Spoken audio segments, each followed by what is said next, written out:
What's going on, everyone? Well, we got a 2025 Toyota Tacoma key fob here today. This is how you open it up to replace your battery, okay? So we're going to turn the remote over. There's a sliding switch right here. We're going to slide this over. You're going to slide it over to the left with your thumb, okay? And that unlocks the door key. Now you need to hold it to get it to unlock, okay? We can pull it out. That's going to give us access to this little slot that's right here, right in the middle right here. Not the slot the key came out of, but this slot right here in the middle, okay? So we're gonna get a flathead screwdriver and we're gonna put it in that slot, just like this. Okay. And then we're gonna keep the remote turned over with the buttons facing down. We're gonna give it a turn. Just twist the remote.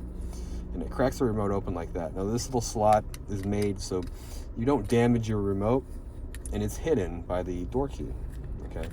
So we can just come over here and just give it a little gentle nudge. You want to keep these remotes nice and in good condition, and that's how we do it here with the Toyota remote. They think of everything with Toyota. So you got to watch out, because all this can come falling right out, including the buttons. Okay, that's why we have everything upside, facing down.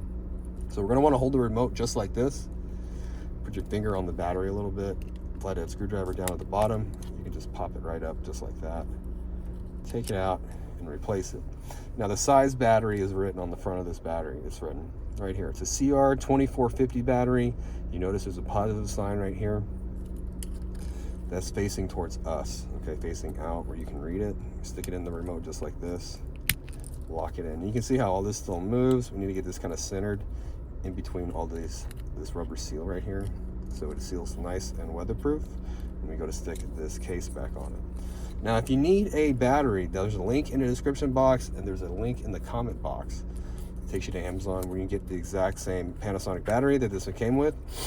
They're pretty cheap there. They're usually sold in pairs, and I think they're like $6, $7. So check that out. Takes you right there real quick. But after you replace the battery, we just get the case or the cover, the back cover, stick it on here just like that. I start at the top, work my way down. You hear it click and pop. You know you got it done right when you go ahead and get the door key, put it back in, and if it locks, you're all done. Well, I hope this video was helpful, and if it was, we really appreciate your support by hitting the subscribe button, liking the video, or even leaving me a comment. And we hope that you have a great weekend and take care. Thank you.